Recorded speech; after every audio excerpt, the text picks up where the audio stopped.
ఇక ఏపీలో నకిలీ మద్యం కేసులో మరో సంచలన విషయం బయటకు వచ్చింది. ములకల చెరువు కల్తీ మద్యం కేసులో కూపీ లాగుతుంటే ఇబ్రహీంపట్నంలో కల్తీ మద్యం తయారు చేస్తున్నట్టుగా గుర్తించారు అధికారులు.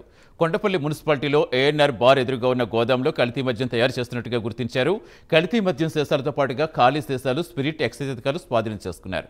పూర్తి వివరాలిచ్చేందుకు ఫీల్డ్లో మా కరెస్పాండెంట్ రాజ్ కుమార్ సిద్ధంగా ఉన్నారు.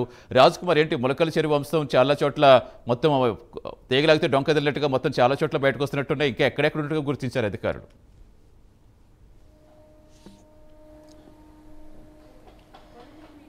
సతీష్, ముఖ్యంగా ఏదైతే కల్తీ మద్యం కేసుకి సంబంధించినటువంటి వ్యవహారంలో చిత్తూరు జిల్లా ములకల చెరువు ప్రాంతంలో ఈ నకిలీ మద్యం ఒక్కసారిగా కూడా వెలుగు చూసింది. అయితే దీనికి ప్రధాన భూమిక కేంద్ర బిందువుగా ఏదైతే విజయవాడకి సమీపంలో ఎన్టీఆర్ జిల్లా ప్రాంతంలో ఉన్నటువంటి కొండపల్లి కేంద్రంగా కూడా ఈ దందా అంతా కూడా నడుస్తున్నట్లు ఎక్సైజ్ శాఖగా సంబంధించినటువంటి అధికారులు, సిబ్బంది అందరూ కూడా దీనికి దాడులు నిర్వహించారు. ప్రత్యేకంగా కొన్ని బృందాలుగా ఏర్పడి ఏదైతే దీనికి సంబంధించి ఈ కల్తీ మద్యం కేసు వ్యవహారంలో ఇప్పటికే కేసు నమోదైంది. అయితే దీనికి సంబంధించి అద్దేపల్లి జనార్దన్ అనేటువంటి ఒక వ్యక్తి, కూటమికి సంబంధించినటువంటి నాయకుడు, దీనికి వెనకాల ప్రధాన పాత్రధారిగా ఉన్నట్లు ఎక్సైజ్ శాఖకి సంబంధించినటువంటి అధికారులు ప్రధానంగా కూడా కేసు నమోదు చేశారు. ఇప్పటికే దీనిపైన దాదాపుగా ఇప్పటికే అతనికి సంబంధించినటువంటి ఏఎన్ఆర్ వైన్స్ అండ్ దానికి సంబంధించినటువంటి దాన్ని ఇప్పటికే సీజ్ చేసిన పరిస్థితి ఉంది.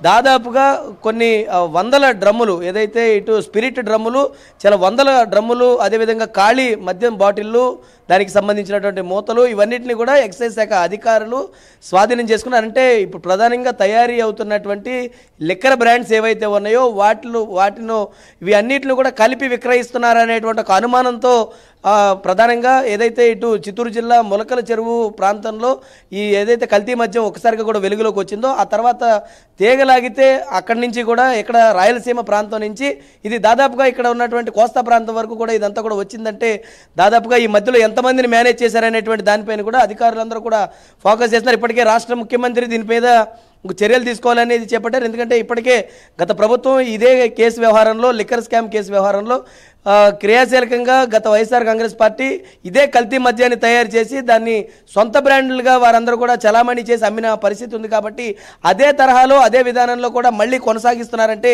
ఇదంతా కూడా ఇప్పుడు కూటమి నాయకులు దీనికి మద్దతు పలుకుతున్నారని ఇప్పుడు వైఎస్ఆర్ కాంగ్రెస్ పార్టీ దీన్ని పెద్ద ఎత్తున విమర్శిస్తూ ఉంది. ఇది తాజాగా ఎన్టీఆర్ జిల్లా మైలవరం నియోజకవర్గం కొండపల్లి ఇబ్రహీంపట్నం ప్రాంతంలో ఇదంతా కూడా జరుగుతున్నట్లు ఇప్పుడు కూడా ఏదైతే అద్దెపల్లి జనార్దన్కి సంబంధించినటువంటి బంధువులు, ఆయనకి సంబంధించినటువంటి సన్నిహితులకి సంబంధించినటువంటి బార్లు, అదేవిధంగా ఉన్నటువంటి వైన్ షాపులు అన్నింటిలో కూడా